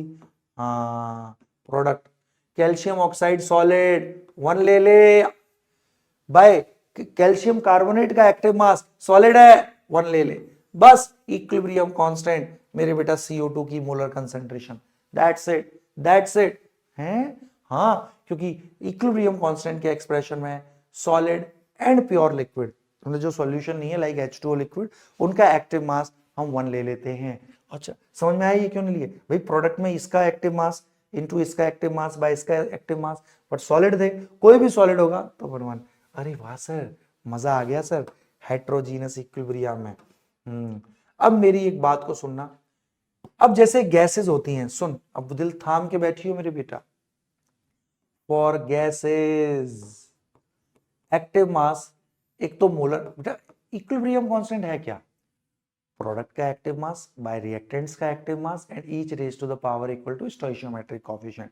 अभी तक हम क्या कर रहे थे, एक्टिव मास को सिर्फ मोलर कंसेंट्रेशन मान रहे थे, फिर पता लगा सॉलिड एंड प्योर लिक्विड के लिए एक्टिव मास 1 लेना है अपन को, बट बेटा गैसेस के लिए एक्टिव मास, ठीक है, मोलर कंसेंट्रेशन तो ले ही सकते हैं, मोल पर लीटर, ओके, मोलर कंसेंट्रेशन के बराबर तो ले, बट गैसेस का कई बार मोलर कंसेंट्रेशन ना देके गैसेस का प्रेशर दिया होता है, तो गैसेस के लिए एक्टिव मास किसी भी गैस के उसी गैस के प्रेशर के बराबर ले सकते हैं। मैं बोलूं भाई CO2 गैस का एक्टिव मास कितना है, जितना उस समय उसका प्रेशर है। ओके सर, आ गई बात समझ में। तो किसी भी गैस का एक्टिव मास उस गैस के प्रेशर के बराबर या है ना उसके लिया जा सकता है। अब इसी आधार पे, क्योंकि इक्विलिब्रियम कांस्टेंट एक्टिव मास का रेशियो है, अब इसी बेसिस पर अगर एक्टिव मास आप कंसंट्रेशन लेते हो मोलर कंसंट्रेशन, तो इक्विलिब्रियम कांस्टेंट को अपन बोल देते हैं Kc, अरे C फॉर कंसंट्रेशन।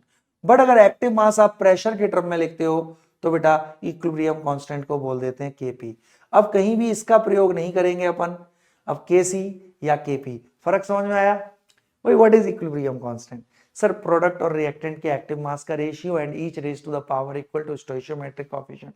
अब एक्टिव मास हम दो तरीके से लिख सकते हैं, या तो मोलर कंसंट्रेशन या प्रेशर।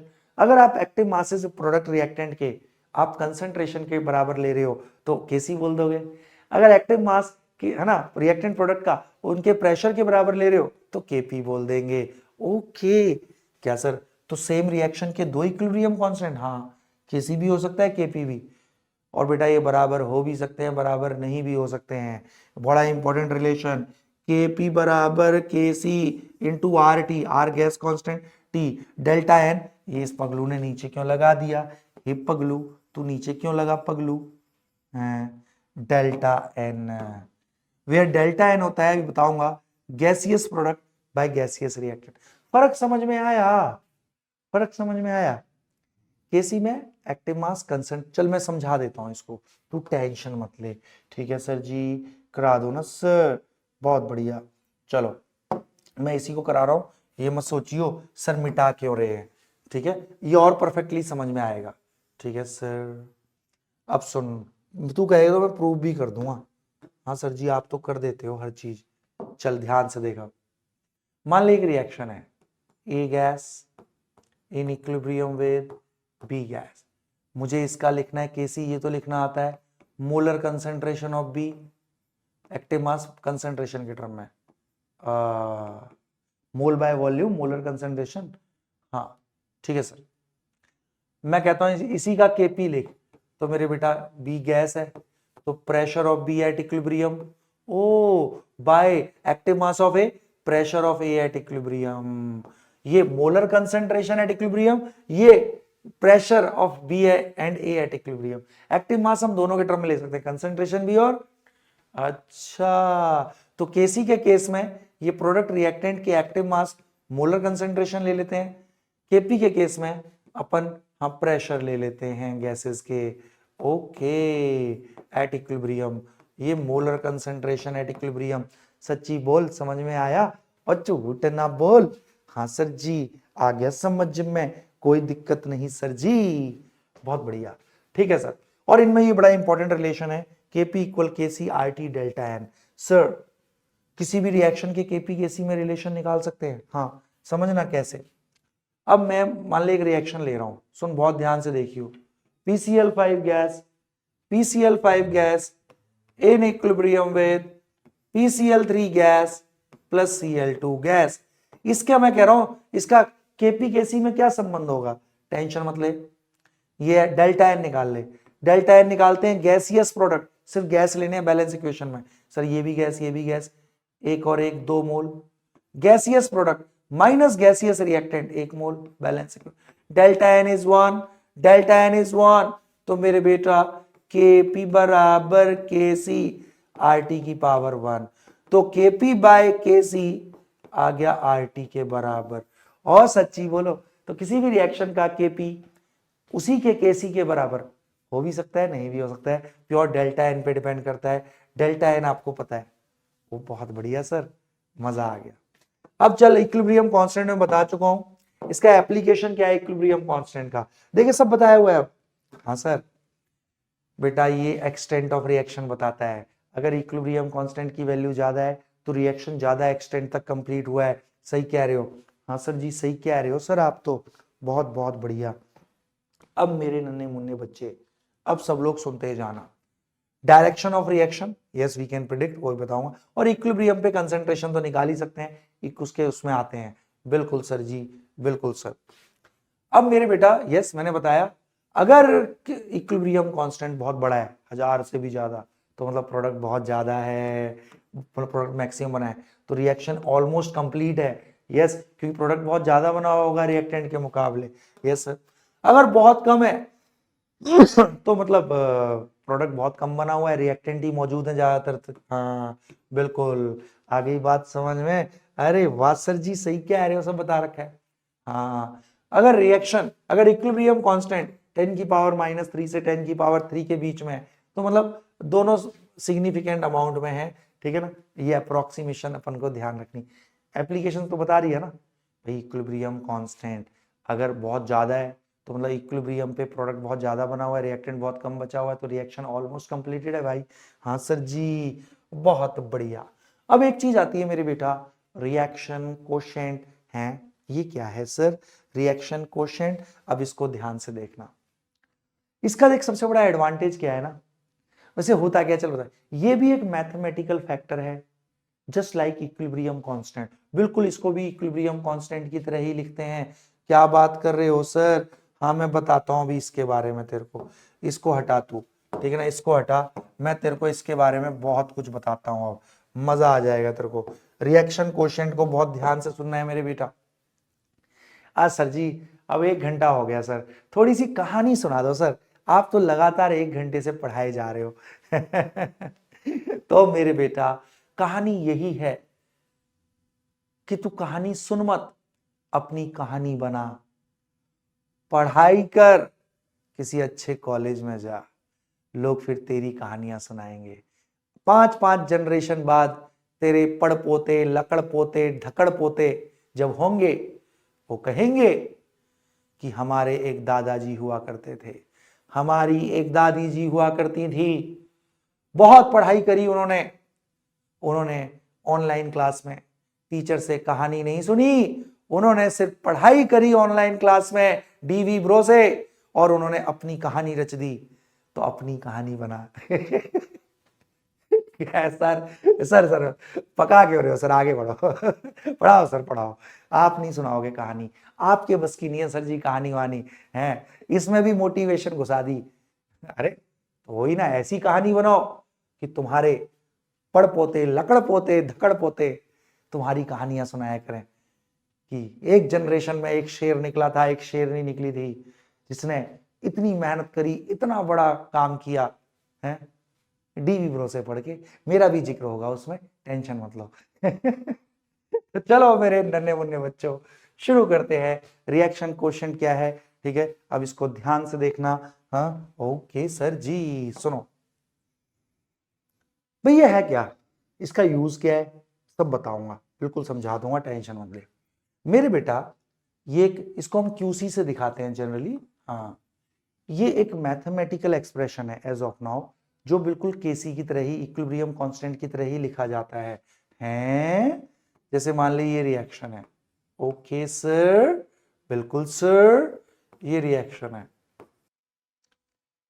तो वही मेरे बच्चों, थोड़ा सा वो कुछ अटक गया था, चलो फिर से इसको दिखा देता हूं क्या होता है रिएक्शन क्वेश्चन। देखो बिल्कुल इन एंड आउट आपको समझ में आ जाएगा। ओके सर, मैं कह रहा हूं ये रिएक्शन है, इसका इक्विलिब्रियम कांस्टेंट लिखना है। कैसे लिखोगे मेरे बेटा इसका इक्विलिब्रियम कांस्टेंट? प्रोडक्ट की कंसंट्रेशन बाय रिएक्टेंट की concentration and each raise to the power equal to stoichiometric coefficient. सही कह रहे हो सर, बिल्कुल सही कह रहे हो सर। अब मैं कहता हूं इसका रिएक्शन क्वोशिएंट लिख, हैं कुछ नहीं, रिएक्शन क्वोशिएंट का एज ऑफ नाउ कोई मतलब नहीं है। जस्ट मेरे बेटा, ये बिल्कुल ऐसा एक मैथमेटिकल एक्सप्रेशन है जिसको बिल्कुल केसी की तरह ही लिखते हैं। क्या बात कर रहे हो सर, केसी के जैसा ही? हाँ, प्रोडक्ट की कंसंट्रेशन बाय रिएक्टेंट की concentration and each raise to the power equal to stoichiometric coefficient है। तो सर फर्क क्या है? सर फिर क्यूसी सेम ही तो है। नहीं मेरे बेटा, जमीन आसमान का फर्क है। इक्विलिब्रियम कांस्टेंट में ये कंसंट्रेशन इक्विलिब्रियम के समय की होती है, क्यूसी में, रिएक्शन क्वोशिएंट में ये कंसंट्रेशन किसी भी समय की हो सकती है। क्या बात कर रहे हो? हाँ मेरे बेटा, कंसंट्रेशन किसी भी समय की हो सकती है। अच्छा, अब आई सर बात समझ में, ये कंसंट्रेशन किसी भी समय की हो सकती है। हाँ मेरे बेटा, अब सर इसका फायदा क्या? तो क्यूसी किसी भी रिएक्शन का लिख लेगा, बिल्कुल केसी की तरह ही लिखना है, मैथमेटिकल एक्सप्रेशन है, जस्ट लाइक केसी ही लिखते हैं। बस फर्क ये है, केसी में ही कंसंट्रेशन इक्विलिब्रियम के समय की होती है, क्यूसी में ही किसी भी समय की हो सकती हैं। बहुत बढ़िया। पर इसका फायदा क्या है सर? इसका फायदा क्या है? चलो अब इसका फायदा बताता हूं, सुन। इसका फायदा समझने से पहले एक चीज आपको अपनी आत्मा में समानी होगी। क्या? जीवन भर के लिए दो चीज संभाले। क्या? दुनिया में कोई भी रिएक्शन मेरे बेटा सबसे ज्यादा स्टेबल होता है इक्विलिब्रियम पर। ओ, तो हर बार रिवर्सिबल रिएक्शन कोई भी हो, वो इक्विलिब्रियम पे ही पहुंचना चाहता है, इस बात को अपनी आत्मा में संभाले। Okay sir, reaction always tries to achieve, कोई भी रिएक्शन है वो हमेशा इक्विलिब्रियम पे ही पहुंचना चाहेगा। Any reaction always tends to achieve, always tends to achieve equilibrium। Okay sir, तो हर रिएक्शन अल्टीमेटली इक्विलिब्रियम पर पहुंचना चाहता है। दूसरे शब्दों में, शुरुआत में मेरे बेटा ये कुछ भी हो, तो यही बेटा अल्टीमेटली जब इक्विलिब्रियम पे पहुंचेगा, तो ये कंसंट्रेशन शुरू में चाहे कुछ भी हो, अल्टीमेटली ये कंसंट्रेशन, रिएक्शन जब इक्विलिब्रियम पे पहुंच जाएगा तो यही कंसंट्रेशन धीरे धीरे चेंज होके इक्विलिब्रियम वाली कंसंट्रेशन हो जाएंगी। और जैसे ही ये कंसंट्रेशन इक्विलिब्रियम वाली कंसंट्रेशन हुई, तो मेरे बेटा क्यूसी केसी के बराबर हो जाएगा। तो कहने का मतलब, कोई भी रिएक्शन इक्विलिब्रियम पे पहुंचना चाहता है ऐसे बोलो, या कोई भी रिएक्शन में हमेशा उसका क्यूसी केसी के बराबर होना चाहता है, ऐसे बोल लो। तो क्यूसी हमेशा, शुरू में चाहे कुछ भी हो, क्यूसी हमेशा केसी के बराबर होना चाहता है। तो थ्योरेटिकली ऐसे बोल सकते हैं कि रिएक्शन हमेशा इक्विलिब्रियम पे पहुंचेगा। मैथमेटिकली ऐसे बोल सकते हैं, क्यूसी शुरू में कुछ भी हो, अल्टीमेटली हमें पता है इक्विलिब्रियम पे पहुंचेगा, तो अल्टीमेटली ये कंसंट्रेशन चेंज हो के इक्विलिब्रियम वाली कंसंट्रेशन हो जाएंगी। और जैसे ही ये कंसंट्रेशन इक्विलिब्रियम वाली होंगी, तो क्यूसी तो केसी के बराबर आ जाएगा ना। हाँ, तो Q C always tends to become equal to K C. अब सर इसका एप्लीकेशन बताओ ना। मैं बताऊंगा, Q C always tends to become equal to K C. अब कैसे सर? चलो समझाओ ना सर। चल मैं समझाता हूं, अब दिल थाम के बैठियो मेरे बेटा, घबराइयो मत, बिल्कुल ना घबराइयो, बस इतना ध्यान रखना है, क्यूसी हमेशा केसी के बराबर होना चाहता है। बिल्कुल सर, क्यूसी को केसी की तरह ही लिखते हैं। अब मान लीजिए रिएक्शन है, दिल थाम के बैठ मेरे बेटा, मान ले सब गैस है, ओके। और इसका देख यूज कब करना है। हाँ, मान ले शुरू में, मान ले 1 लीटर का बर्तन है, शुरू में इसका 1 मोल, इसका 1 मोल शुरू में अगर रिएक्टेंट प्रोडक्ट दोनों दे दिए, शुरू में अगर रिएक्टेंट एंड प्रोडक्ट अगर दोनों दे दिए मेरे बेटा, अच्छा आपको पता है केसी तो हर रिएक्शन का फिक्स है, मान ले केसी है इसका 4, ठीक है, केसी है इसका 4, ठीक है सर, या फिर ऐसे ले ले केसी है मान ले 0.25, ठीक है, केसी तो हर रिएक्शन का फिक्स होता है, नेवर चेंजेस एक्सेप्ट टेम्परेचर।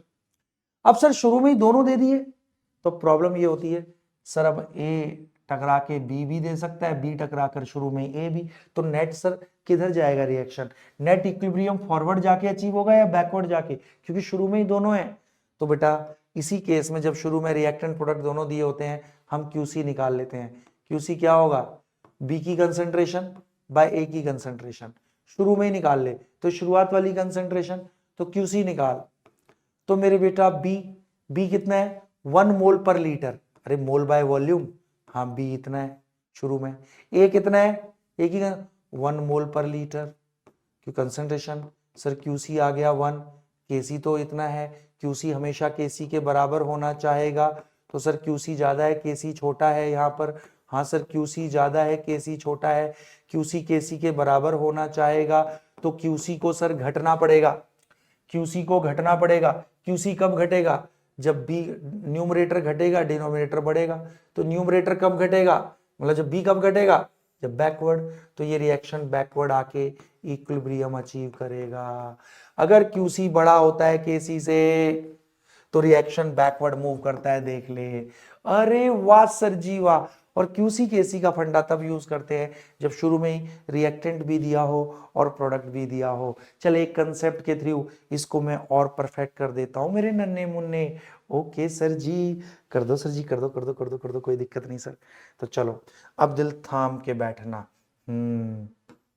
चल एक चीज और आगे ना, क्यूसी केसी का फंडा।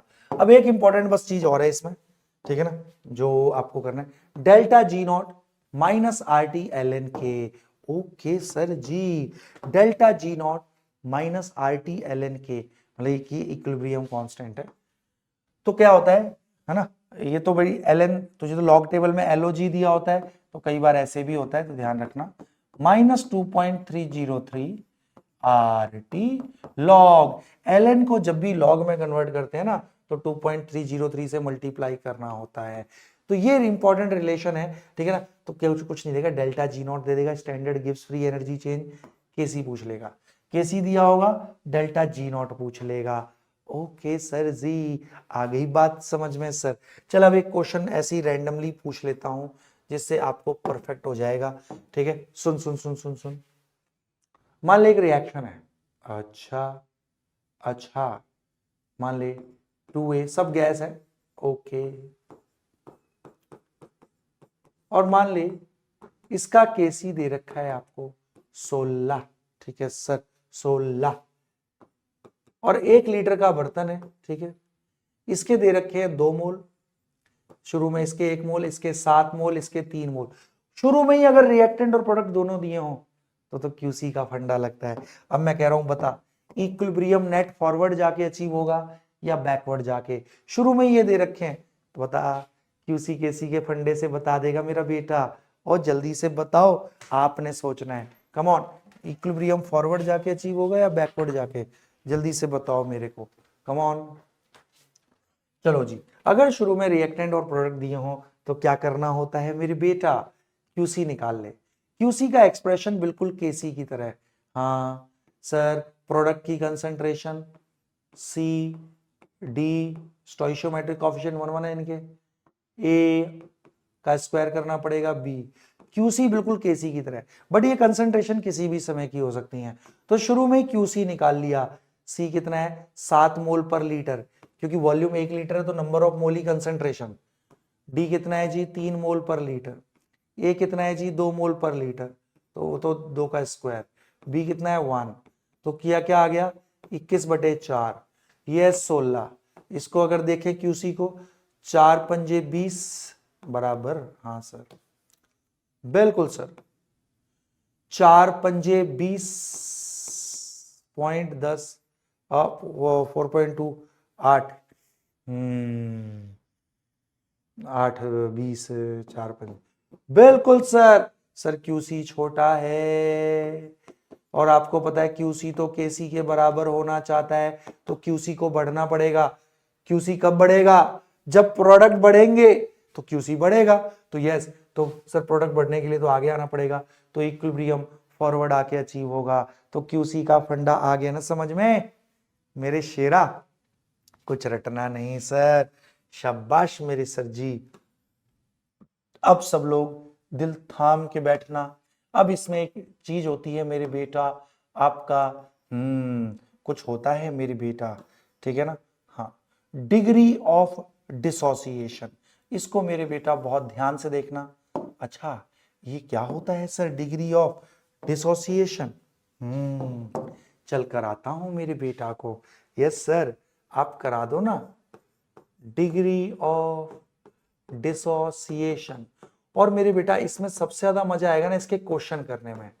इसको अल्फा से रिप्रेजेंट करते हैं, इसके क्वेश्चन करने में बहुत मजा आएगा, क्योंकि ना इसके तुम ना कंसेप्ट में नहीं अटकते थे, थ्योरी में नहीं अटकते, बच्चे को इसमें प्रॉब्लम ही आती है सारी इसके न्यूमेरिकल में।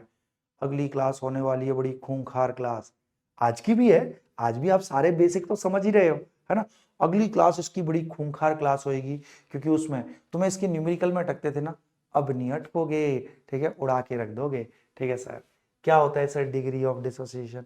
चलो मैं बता देता हूं, सब लोग दिल थाम के बैठना। ठीक है सर, बहुत बढ़िया। तो मेरे बेटा मान ले एक बर्तन में ये है शुरू में, ठीक है, मान ले ये टूटेगा, ऑब्वियस रिएक्शन कर रहा है, PCl5 PCl3 प्लस Cl2। ठीक है सर जी, कोई दिक्कत नहीं। अब मान ले मेरे बेटा शुरू में मैंने इसका 1 मोल लिया, ये 0 0, बहुत बढ़िया बहुत बढ़िया। तो मेरे बेटा अब ये पूरा तो टूटेगा नहीं, रिवर्सिबल रिएक्शन है। हाँ सर रिवर्सिबल है, कैसे पता लगा? ये पगलू देखना, साइन से पता लग रहा है। ओके सर, अब इक्विलिब्रियम तक टूटेगा, पूरा तो नहीं टूटेगा। हाँ सर जी सही कह रहे हो, पूरा तो नहीं टूटेगा। मान ले इक्विलिब्रियम तक इसके 0.2 मोल टूट गए, तो ये बच गया 0.8 मोल। हाँ सर, रिएक्शन बैलेंस के अकॉर्डिंग होता है, 1 मोल टूट कर दे रहा है, 1 मोल बराबर 0.2 मोल टूट के दिया होगा 0.2 मोल। हाँ सर, 1 मोल टूट कर देगा, 1 मोल बराबर 0.2 मोल टूट कर, बिल्कुल सर ऐसे निकाल लेंगे। तो अब तू ध्यान से देख, 1 मोल रिएक्टेंट में से, और आपको पता है कंसंट्रेशन इक्विलिब्रियम तक ही चेंज होती है। हाँ, 1 मोल रिएक्टेंट में से 0.2 मोल खत्म हो गया, 1 मोल में से 0.2 मोल टूटा, तो हम बोलेंगे PCl5 का डिग्री ऑफ डिसोसिएशन 0.2 है। तो डिग्री ऑफ डिसोसिएशन होता है 1 मोल रिएक्टेंट में से कितने मोल टूटा, 1 मोल रिएक्टेंट के लिए डिफाइन है। अच्छा, degree of dissociation is defined for 1 mole reactant. अच्छा चलो और पूछता हूं, घबराइयो मत, ठीक है। मान ली ये रिएक्शन है ए गिविंग बी, मान ले मेरे बेटा इसके शुरू में 2 मोल लिए, ये 0, इक्विलिब्रियम तक चेंज होती हैं, इक्विलिब्रियम पे मान ले, है ना, हाँ इसके टूट गए मान ले 0.8 मोल, तो बच कितना गया होगा 1.2 मोल। मैं कह रहा हूं बता बता ए का डिग्री ऑफ डिसोसिएशन, अल्फा बता degree of dissociation of A. Degree of dissociation होता है, अब बच्चा कह रहा है सर 0.8, नहीं रे पगलू, अभी बताया ना, डिग्री ऑफ डिसोसिएशन होता है 1 मोल में से कितने मोल टूटा। आहा, तो 1 मोल है ना डिग्री, तो यार 2 मोल में से 0.8 मोल टूटा है, डिग्री ऑफ डिसोसिएशन होता है 1 मोल में से कितना टूटा। जब 2 मोल में से 0.8 मोल टूटा है, तो 1 मोल में से 0.4 मोल टूटा होगा। यहां पर ए का डिग्री ऑफ डिसोसिएशन 0.4 है, 1 मोल के लिए डिफाइंड है मेरे बेटा। ओ, तो alpha is equal to number of moles dissociated from 1 mole reactant. Okay, alpha is equal to number of moles dissociated, अच्छा, from 1 mole reactant up to equilibrium, मतलब 1 मोल रिएक्टेंट में से कितने मोल टूट गया इक्विलिब्रियम तक। ओके, तो देख यहां समझ में आया, यहां 0.8, तो इसलिए अल्फा की वैल्यू हमेशा 0 से 1 के बीच में ही होती है, कभी 1 से बड़ा नहीं हो सकता, क्योंकि अल्फा क्या है 1 मोल में से कितने मोल टूटा। तो देख 2 मोल में से यहाँ 0.8 मोल टूट रहा है, तो 1 मोल में से 0.4 टूटा होगा, तो अल्फा 0.4 है, 0.8 नहीं। आगे ना समझ में? और सर जी बहुत बढ़िया सर जी, कोई दिक्कत नहीं सर जी। तो मेरे नन्हे मुन्ने छोटे छोटे बच्चों, अब इसमें एक छोटी सी चीज है ना, उसका थोड़ा सा अलग ही वो है ना, ली चैटलियर प्रिंसिपल। वो अगली क्लास में जब हम प्रैक्टिस कर रहे होंगे तो उसके क्वेश्चंस के थ्रू ही वो अच्छे से सीखा जा सकता है, ली चैटलियर प्रिंसिपल। और मेरे बेटा असली मजा इस चैप्टर में आना है अगली कक्षा में, बट आज भी मेरे बच्चे बहुत कुछ सीखे हैं, बहुत बढ़िया। हाँ, और इसमें बस एक चीज और कर लो, ठीक है ना? हाँ, लास्ट है कि भाई इक्विलिब्रियम को कौन कौन से फैक्टर अफेक्ट करते हैं। इक्विलिब्रियम को, इक्विलिब्रियम कांस्टेंट को नहीं। अच्छा, इक्विलिब्रियम कांस्टेंट तो never changes for a reaction except temperature. हाँ भाई, इक्विलिब्रियम को affect concentration, temperature, pressure, catalyst, और इन सब का असर, इन सब का असर ली चैटलियर प्रिंसिपल में करेंगे।